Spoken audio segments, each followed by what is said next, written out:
Shabbat Shalom, my brothers and sisters in Yahuwah Elohim, and welcome. Welcome to our Shabbat Bible study. Tonight, we'll be studying Debarim, which is Deuteronomy, chapters 22, 23, and 24.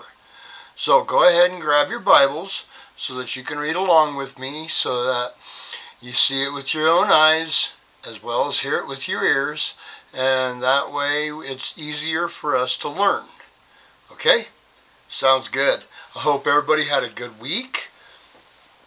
Everybody's ready for Shabbat, to enjoy our beautiful, awesome Shabbat and our Shalom, our peace that Yahuwah blesses us with every single week. Sure is awesome. Get a little drink there, and we'll get started. Are y'all comfy? Ready to go? Yeah, it's getting chilly out there, I'll tell you what. We got some snow today. Yeah, first real snow that we've gotten all winter. We definitely got some snow out there. There's about 2 inches for the desert. That's a lot. And it's going to get cold, so I got the fireplace all ready to go. Alright, gang. Don't forget to grab your pen. We're going to need that so that we can write in our sidebars our references, because there's a few references. There's not too many, but there's a few. Let's see. I see one flippy flip.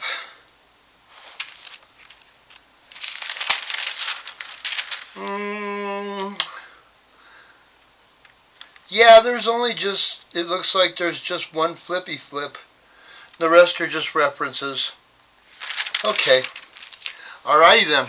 Let's get started tonight. How about it? Make sure that everything's all set up and ready to go. Alright, gang. Debarim, which is Deuteronomy, chapter 22. When you see your brother's ox or his sheep straying away, you shall not hide yourself from them. Return them to your brother without fail.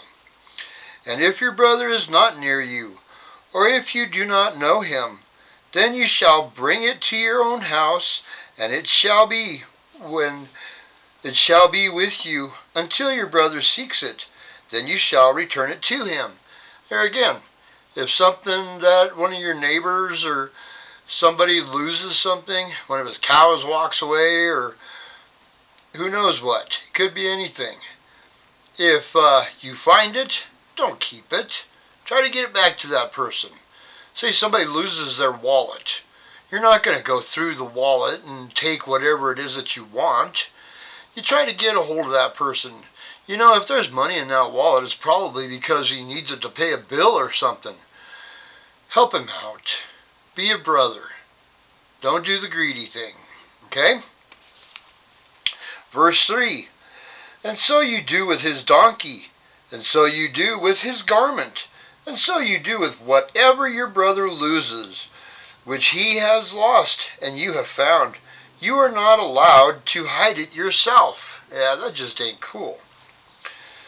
Alright, verse 4. When you see your brother's donkey or his ox fall down on the way, you shall not hide yourself from them. Help him raise them without fail. Just help him out. If he's struggling, say you're driving down the road and somebody's changing their tire on the side of the road, stop and see if they need some help. If they got the hood open, you know, they're standing in the engine well, looking around all over the place, shaking their head and throwing their hands up, pull over and give them a hand. You know, stuck in a snowbank. Yeah, we're going to see quite a bit of that this weekend, especially between Amarillo, Texas, and Nashville, Tennessee. It looks like it's going to get pretty bad with the ice storms and stuff. Stop and help your brothers. Okay? We got to help each other out. This country is so divided and so angry and so hateful towards each other. What is it to you to show a small act of kindness towards someone else? You know, you might actually save their lives if they're in a blizzard or a snowstorm or an ice storm or whatever, and they're stuck on the side of the road. There's a possibility there they could die. You know, especially if they're going to hoof it to try to get out of there. let's help each other out, okay? All right. Verse 5. A woman does not wear that which pertains to a man, nor does a man put on a woman's garment. For whoever does this is an abomination to Yahuwah your Elohim. Alright, gang, here we go. Look at all of these trans that are running around. They're dressing up like furries. They're dressing each other's clothes. These women that are acting like men. These men that are acting like women. Really? This is an abomination. What's an abomination? An abomination is something that Yahuwah cannot stand. I just shake my head when I see all of that. Talk about confusion. The demons are running amok with these people, and these people are just letting them. How many people are going in for these stupid surgeries trying to mess up the kids? That's really an abomination, to go after the children. To convince these children that their sex is not correct, that their gender is not correct, because Yahuwah created them perfectly in His image. And for our people to be telling them, teachers, parents, etc., that they should be the opposite sex, come on. That is absolutely horrible. Talk about destroying a child's life. That's, yeah, it's pretty bad. Alright, enough blathering. Verse 6. When you come upon a bird's nest along the way, in any tree, or on the ground, with young ones or eggs, with the mother sitting on the young or on the eggs, do not take the mother with the young. So if you're looking around and you happen to find some eggs, you know, I'm not talking like little teeny rabbit eggs or sparrow eggs or anything like that, but there's a lot of countries around the world that chickens just run all over the place. Go down in the Caribbean sometimes. You go down in the Caribbean and there are chickens everywhere, all over the place. So if you're walking down the street and there's a chicken sitting there on a couple of eggs, grab the eggs. Don't kill the chicken. Chicken still is going to be laying eggs if you eat the eggs. You know what I mean? Yeah. So, well, I guess if there's chickens all over the place and there's an abundance of them, I guess then you can make a meal out of them. But in most cases, just grab the eggs. Okay? All right. Verse 7. Let the mother go without fail, and take the young for yourself, so that it might be well with you, that you shall prolong your days. Verse 8. When you build a new house, then you shall make a parapet for your roof, so that you do not bring blood guilt on your house when one falls from it. What's a parapet? Well, back in those days, everybody had flat roofs. So in order to keep people from falling off of the roof, they build like a wall around the top of the roof. So that way there's kind of a ledge to stop people from falling off the edge. See what I mean? Yeah. Look at old schools. Old elementary schools. The elementary school that I went to when I was a kid, yeah, that was a long time ago. It had a parapet around the roof because it was a flat roof. It had tar and gravel up there. I know, because we used to climb up there when I was a kid. Don't tell anybody. Alright, verse 9. Do not sow your vineyard with different kinds of seed, lest the yield of the seed which you have sown, and the fruit of your vineyard be defiled. Okay? So, you don't want to use corrupted seeds. These hybrid seeds that they make nowadays, they may work one season, but when you collect the seeds and use them again, you're not going to get the same kind of vegetables because they're a hybrid. Yeah, you're going to have to watch what kind of seeds you're using so that they're pure seeds, so that they're not some morphodite seed. Makes sense, it's practical. Verse 10. Do not plow with an ox and a donkey together. Do not put on a garment of different kinds of wool and linen together. That goes along with being unequally yoked. Okay? And I didn't look it up, but I should. In the renewed covenant, you have Yahusha speaking about being unequally yoked with a believer and a non-believer, and how it can't work. It just won't function. The one will influence the other, and most of the time it's the non-believer influencing the believer. So this has to do with unequally yoked people. Even though it, well, when you look at it, okay, when you put an ox with a donkey and you're trying to plow a field, yeah, good luck with that. They're going to struggle against each other. They're not going to work together. It's going to be a big old mess. And as far as wool with linen together, try to stitch wool alongside linen.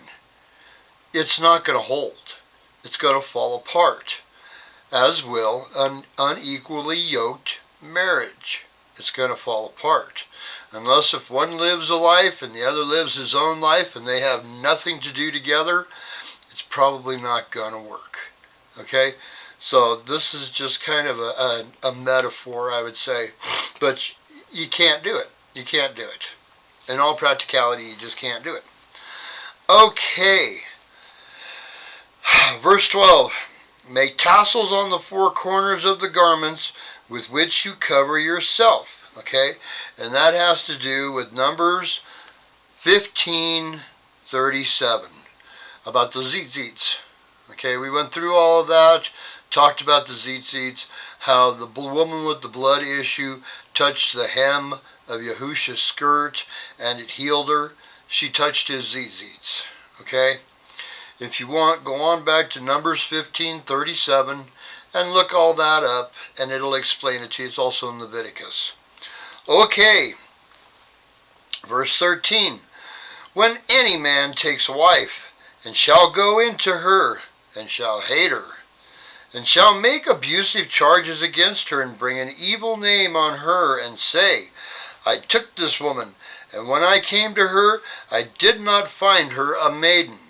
Okay, so the accusation is that she wasn't a virgin when they got married, and she was saying that she was. Verse 15, Then the father and mother of the young woman shall take and bring out the proof of the girl's maidenhood to the elders of the city at the gate. Okay, bring out the proof. They used to hang on to the sheet that the young woman, when she would have her first menstrual cycle, they would keep that sheet as proof. Okay? Yeah, well, I guess I had to have some proof because apparently there was accusations of such things. Verse 16, And the girl's father shall say to the elders, I gave my daughter to this man as a wife, and he hates her. And see, he has made abusive charges against her, saying, I did not find your daughter a maiden, and yet these are the proofs of my daughter's maidenhood. And they shall spread the garment before the elders of the city. How embarrassing to show everybody that. Verse 18, And the elders of that city shall take that man and punish him if he's full of baloney. If he's just making crazy accusations, yeah, they're going to punish him. Okay? But if the woman was lying, there's something there too. Verse 19, And find him 100 pieces of silver, and give them to the father of the young woman, because he has brought an evil name on a maiden of Yisrael, and she is to be his wife. He is not allowed to put her away all his days. So if they can prove that she was a maiden despite his false accusations, he's got to pay the father 100 pieces of silver, and then they need to figure out how to reconcile the situation, because they're together, period. Verse 20, But if the matter is true, that the girl was not found a maiden, see, then they shall bring out the girl to the door of her father's house, and the men of her city shall stone her to death with stones, because she has done wickedness in Israel, to whore in her father's house. Thus you shall purge the evil from your midst. Okay? So there's consequences there if she's blowing smoke and saying that she's a virgin and she isn't. There's serious consequences for that. Okay? Betrayal. Alright. Verse 22. When a man is found lying with a woman married to a husband, then both of them shall die, both the man that lay with the woman and the woman. Thus you shall purge the evil from Israel. Okay? Verse 23, when a girl who is a maiden is engaged to a husband, and a man finds her in the city and lies with her. So he's just walking through the city and, oh, she's kind of cute. He goes over and picks up on her and she's like, yeah, cool. But she's engaged. Okay? Verse 24, then you shall bring them both out to the gate of that city and shall stone them to death with stones. The girl because she did not cry out in the city, and the man because he has humbled his neighbor's wife. Thus you shall purge the evil from your midst. Yeah, let's talk deterrent here. If you know that these are the consequences, before you do something like this, you're going to be a little less apt to do it. Don't you think? Because if you know that you are going to get pummeled with stones by everybody in town, everybody's going to know about it, and you are going to get pummeled to death with stones, you're not going to do such a thing. You're going to be a little bit like, no, I think I'll leave this one alone. I think I'll just walk on by. Yeah, I had something better to do anyway. You're going to think about it twice before you do it. Lying, cheating, yeah, all of those things. If you know that you're going to get popped in the noodle with a rock, you're going to be less apt to do these things. Okay? Verse 25. But if a man finds the girl who is engaged in the field, and the man takes hold of her and lies with her, then only the man who lay with her shall die. So if the dude rapes her, he's toast. They're not going to toast her because she didn't say, okie dokie, let's do this. He raped her. Yeah, imagine if they did that in our society nowadays. All the rapes and the child molesting and all the garbage that goes on in our society. There'd be a lot less people in jail, wouldn't they? We wouldn't have full jails and predators on the streets. They'd be dead. Worth thinking about, isn't it?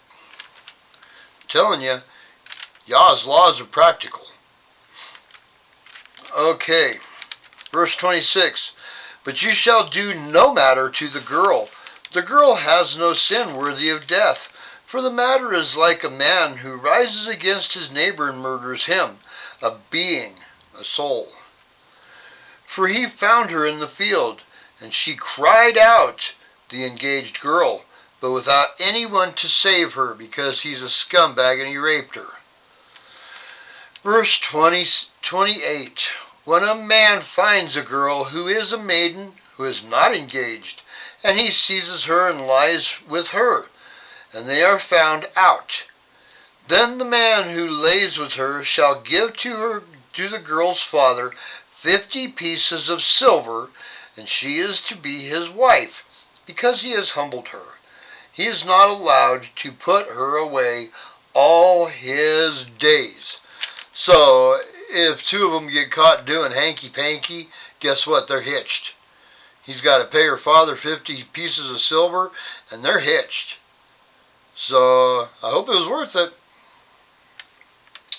Alright, verse 30. A man does not take his father's wife, nor uncover his father's skirt. And this goes back to what happened with Ham and Noah back in Genesis 9:22, when Ham saw the nakedness of his father's skirt. Okay? He raped his mother. And that's why when Noah woke up and realized what had happened, he cursed Ham's son, Canaan, for all generations. And threw Ham out. Okay? There's two witnesses to this too. Because I know Genesis 9 does not explain all of this. So I'm going to give you two witnesses. There's Genesis 9:22, like we just spoke of, and then Leviticus 20, verse 11. And that way it covers this and it explains what the nakedness of his father's skirt is. And as we go on further, you're going to see it again. But that explains it. Because there's so much speculation over what happened with Ham and Noah after the ark came to rest. Because they say, oh, Noah got drunk and fell down and he was running around naked and stuff. No. There's a lot more to it than that. So that gives you three witnesses according to what that means. Okay? The nakedness of his father's skirt. Look them up. Write those in your sidebar. Genesis 9:22 and Leviticus 20:11. Because that gives you a full picture of what that whole thing was that happened with Noah and Ham. It's a big deal. Okay? Alright. Chapter 23. These are about impurity laws. Okay? We know that Yah likes to have things nice and clean and tidy and everything so that there's no scum grocery all over the camp. Okay, so these are impurity laws that we looked through when we were in Leviticus. Alright, chapter 23. He who is wounded by crushing of testicles, or whose penis is cut off, shall not enter into the community of Yahuwah. Those are pagan deformations. Okay, some of the pagan tribes would do those kind of things to give homage to their small g gods. Idol worship. And Yah says, no, that's nasty and you ain't going to do that. Okay, let's move on here. A mamzer shall not enter the community of Yahuwah. Even a 10th generation of his shall not enter the community of Yahuwah. What is a mamzer? A mamzer is born of a prohibited union. Okay? Now we're going to read on here a little bit further and it'll explain a little bit more. An Amorite or Moabite shall not enter the assembly of Yahuwah.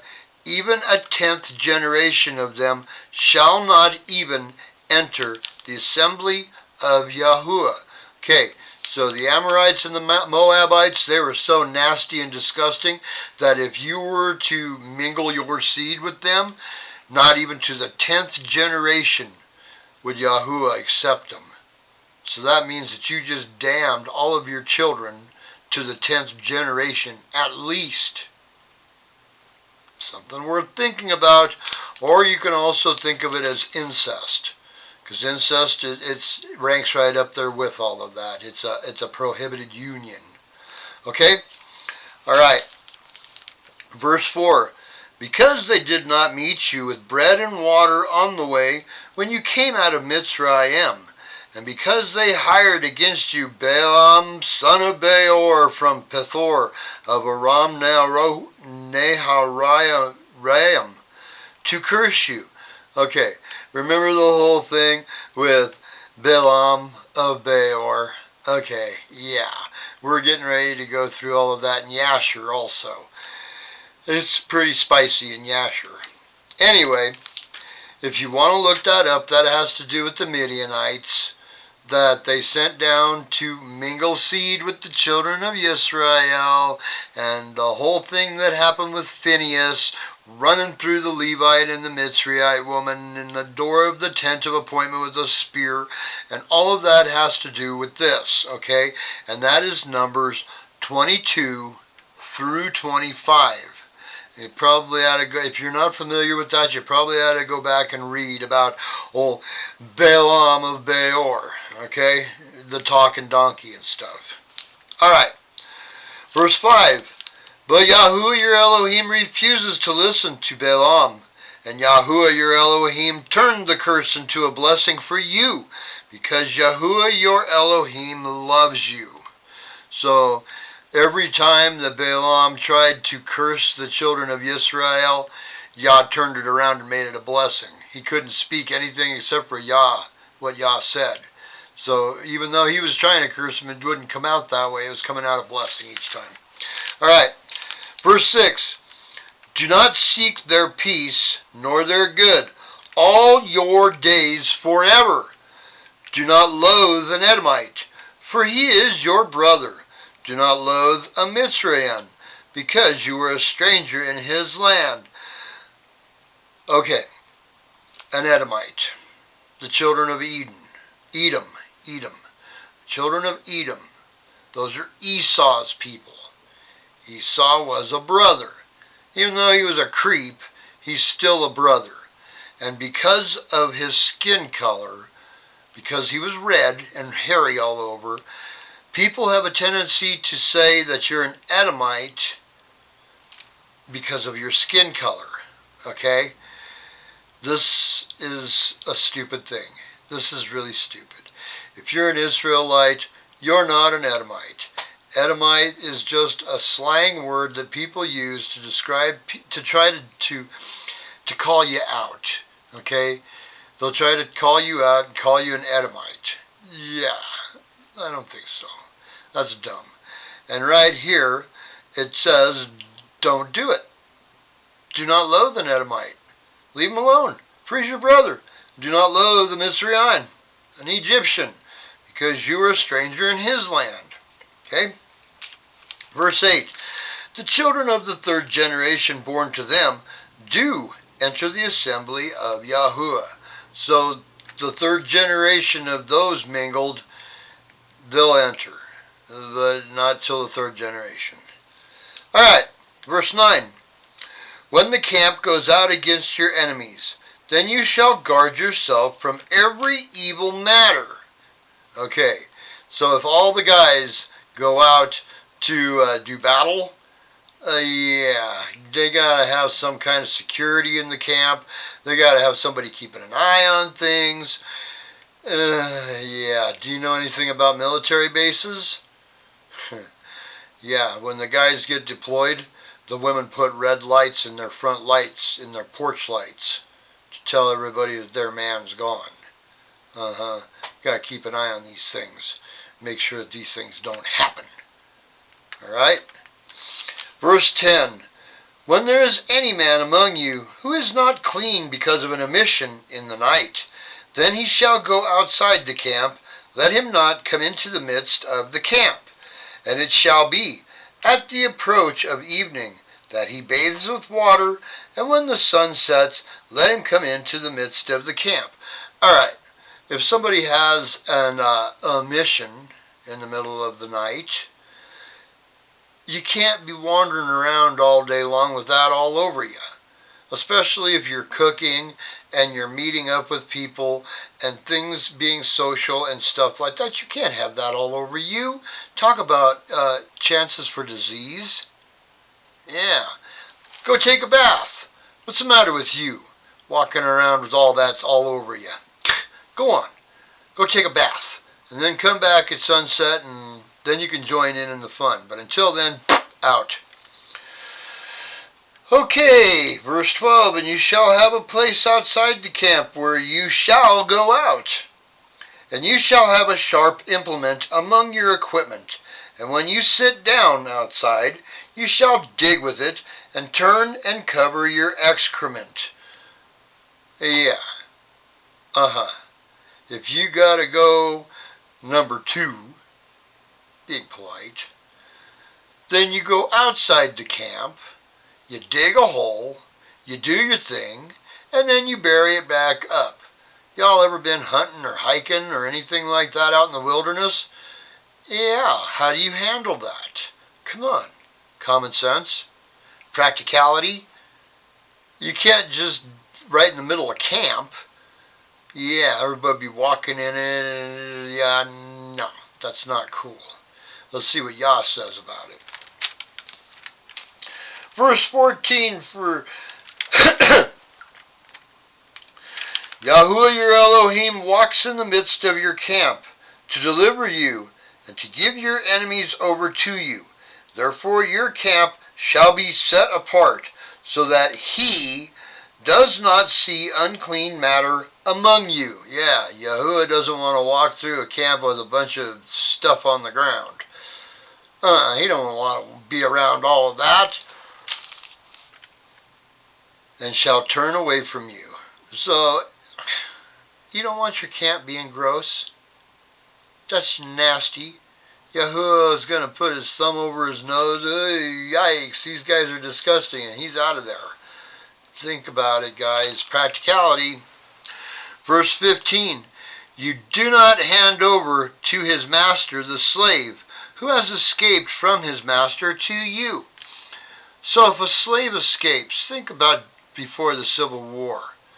If a slave escaped, they would put out a bounty on him. But according to this, you do not let those people have that person back. You hide him. And it says in verse 16, let him dwell with you in your midst, in the place which he chooses within one of your gates, where it is pleasing to him. Do not oppress him. So don't turn him into a slave. He just escaped out of bondage. Help him out to find freedom. We talked about all the slavery stuff before. Slavery, it sucks. Slavery is not good. Okay? So if somebody's an escaped slave, help them find their freedom. Okay. Verse 17. None of the daughters of Israel is to be a cult prostitute, nor any of the sons of Israel is to be a cult prostitute.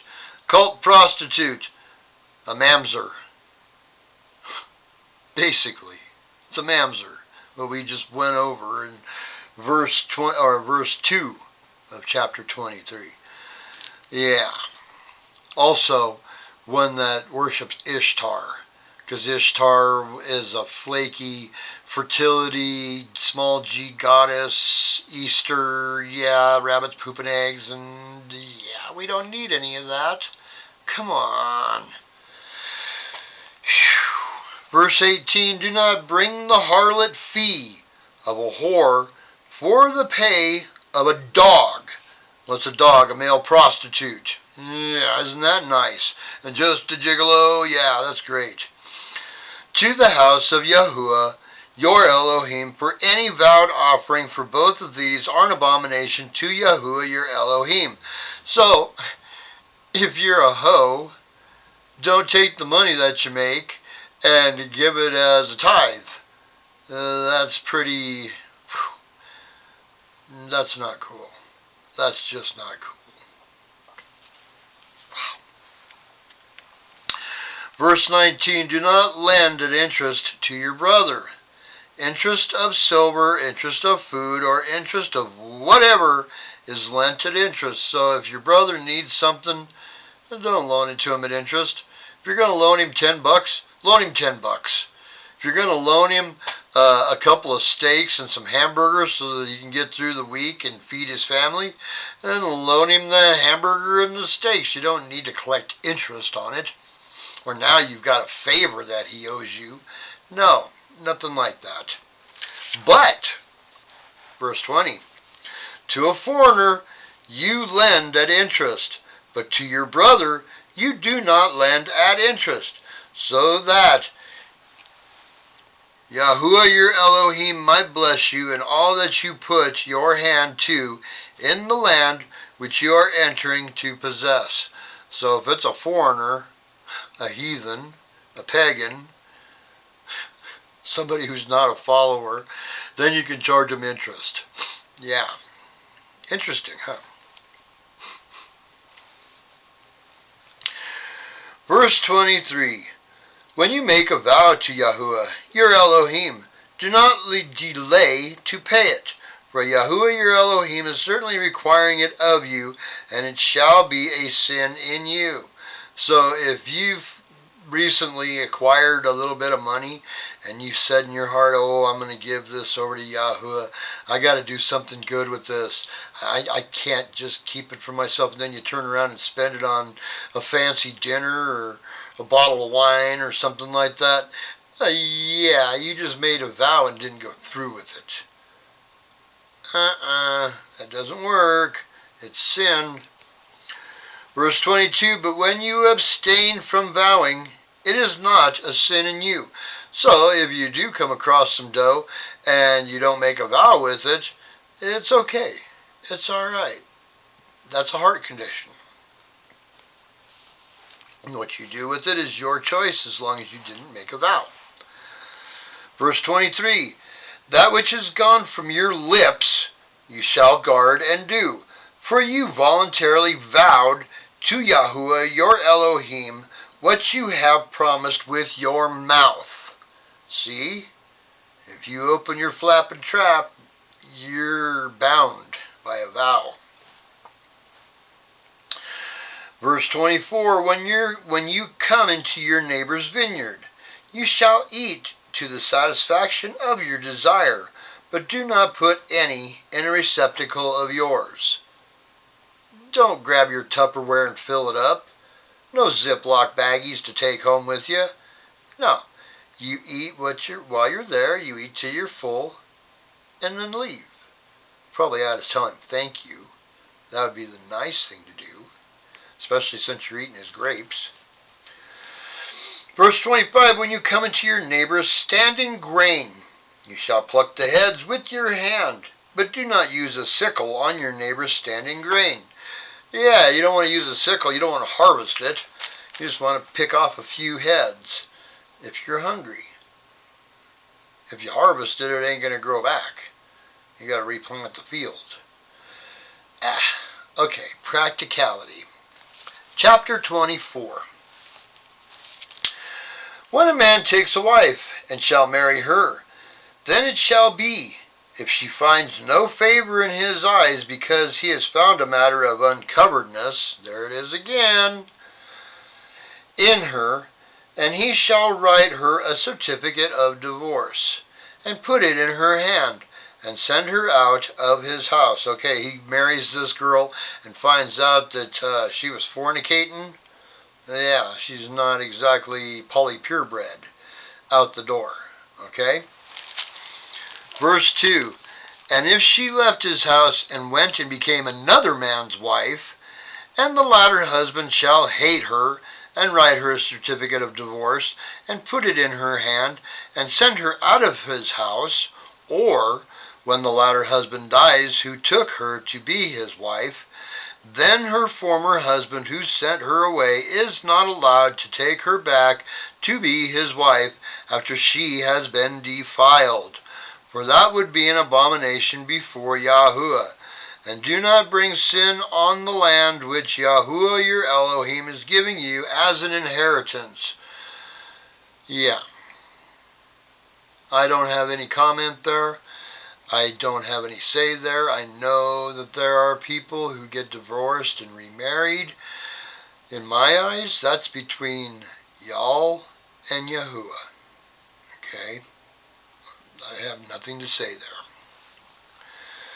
Verse 5, when a man has taken a new wife, let him not go out into the army, nor let any matter be imposed upon him. He shall be exempt 1 year for the sake of his home, to rejoice with his wife, whom he has taken. No one takes in pledge the lower or the upper millstone, for he would be taking a life in pledge. Lower or upper millstone. Sounds like if you steal somebody's way to grind their grain, then you're going to be taking a life in pledge. Worth thinking about. Hadn't really thought about that before. Probably needs a little bit more research. Probably. Okay, verse 7. When a man is found kidnapping any of his brothers of the children of Israel, and treats him harshly or sells him, then the kidnapper shall die. Thus you shall purge the evil from your midst. Oh yeah, here we go, another one, kidnapping. Yeah. Stoned to death. Not put in jail.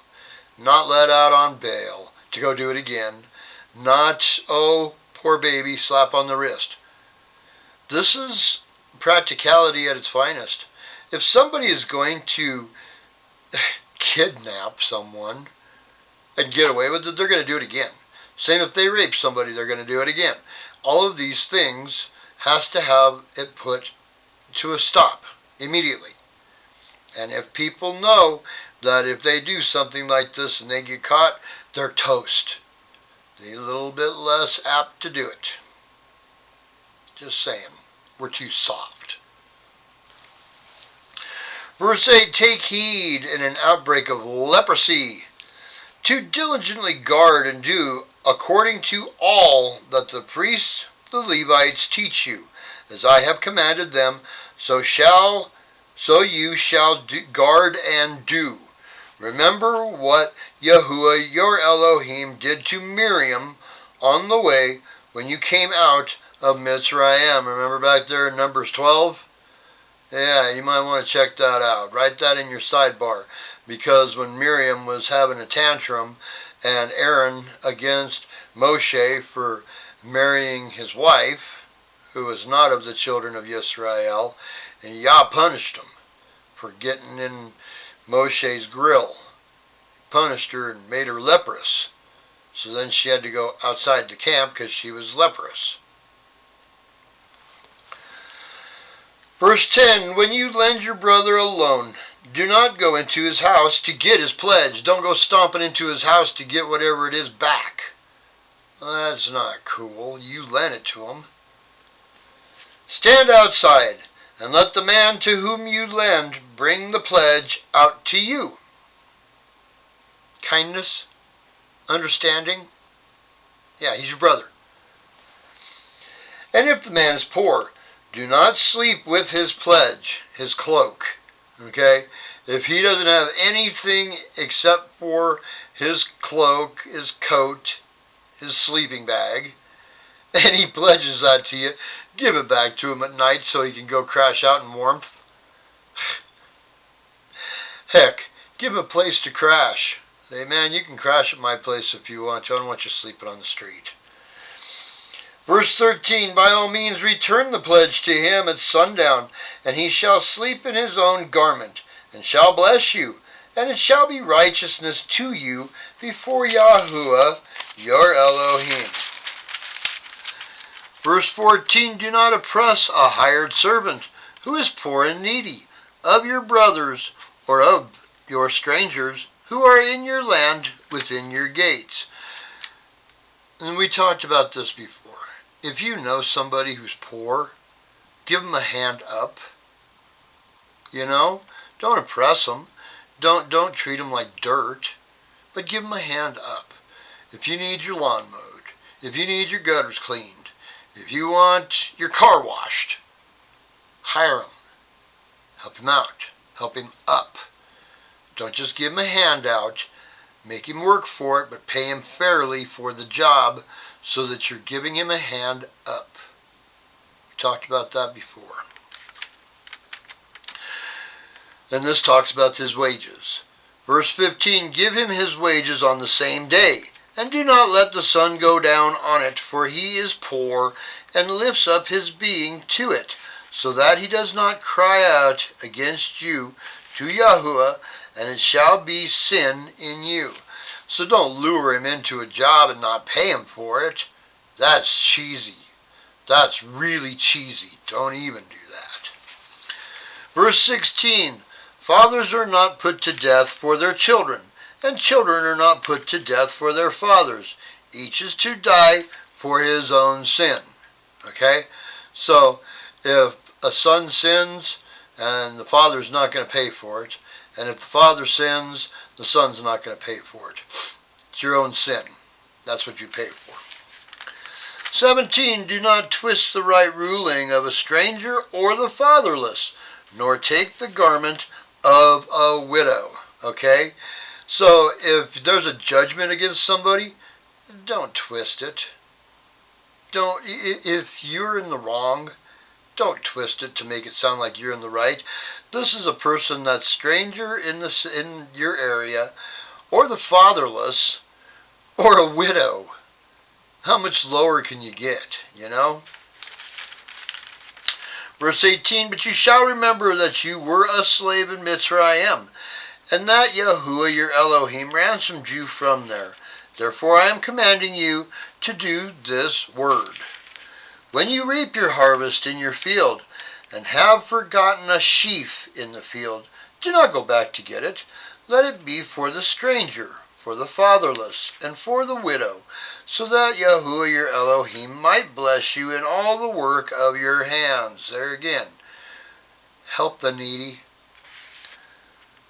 Verse 20, when you beat your olive trees, do not examine the branches behind you. Let it be for the stranger, for the fatherless, and for the widow. Yeah. Let them go into your fields, and after you're done harvesting, let them eat it. That way you're helping them out. They're not starving to death. They're definitely not standing in a food line that way. Think about it. Verse 21, when you gather the grapes of your vineyard, do not glean behind you. Let it be for the stranger, for the fatherless, and for the widow. And you shall remember that you were a slave in the land of Mitzrayim. Therefore, I am commanding you to do this word. Okay?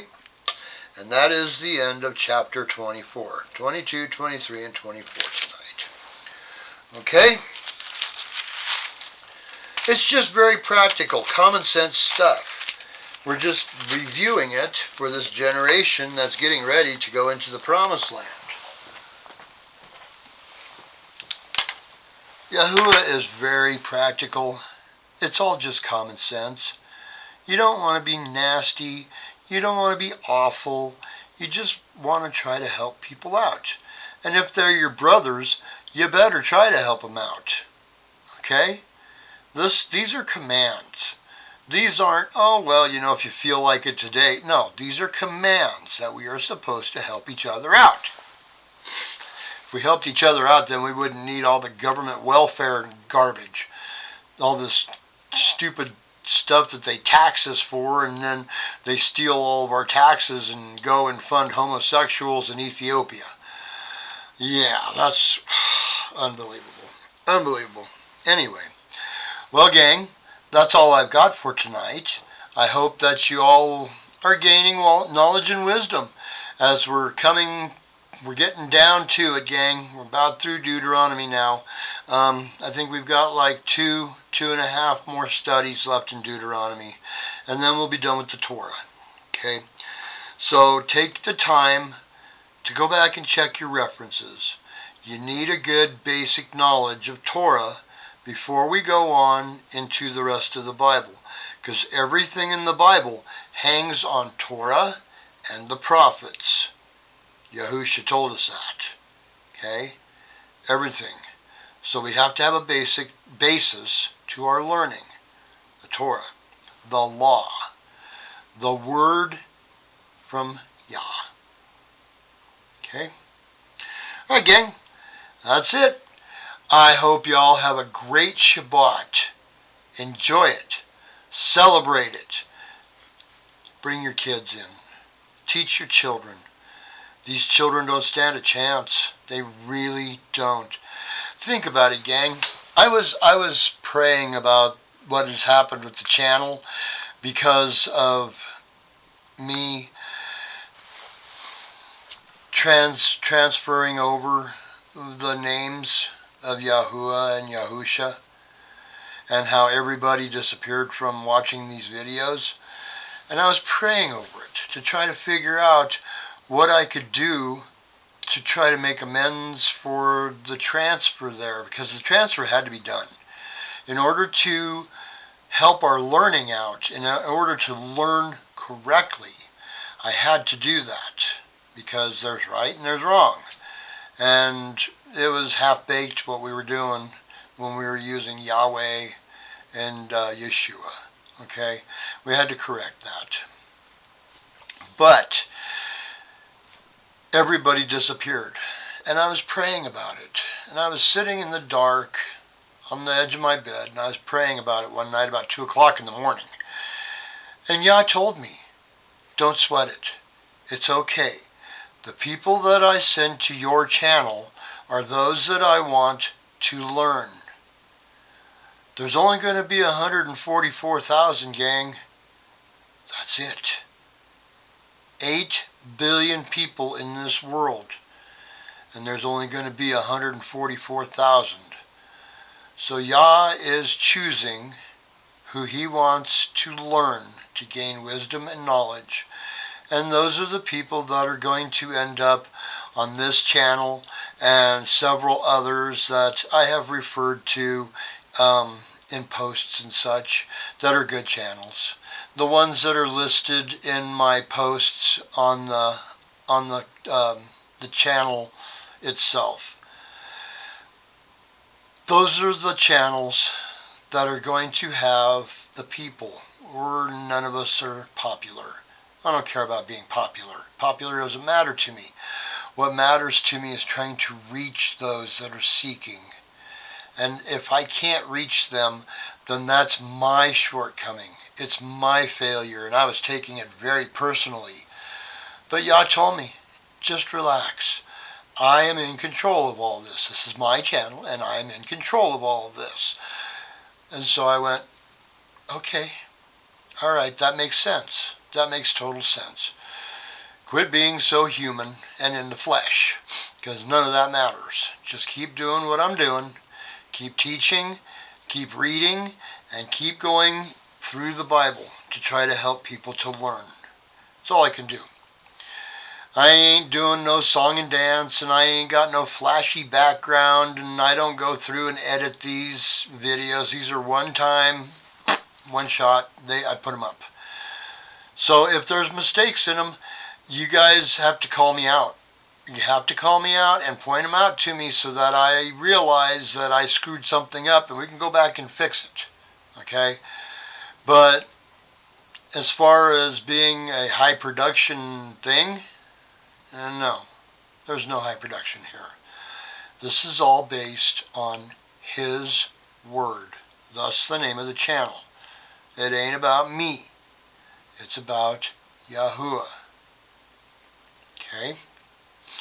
And Messiah, Yahusha, and the Ruach HaKodesh. That's what it's about. Okay. Well, thanks for joining me tonight, gang. I love reading to you, and I appreciate you coming by. But until we meet again on Monday for our next study in the book of Yasher, I hope you all have a great Shabbat. Find shalom. Yahuwah has blessed us with his shalom. Enjoy it. Teach your children. All right, gang, that's it. Y'all have a good one, and we'll see you come Monday. Shabbat shalom.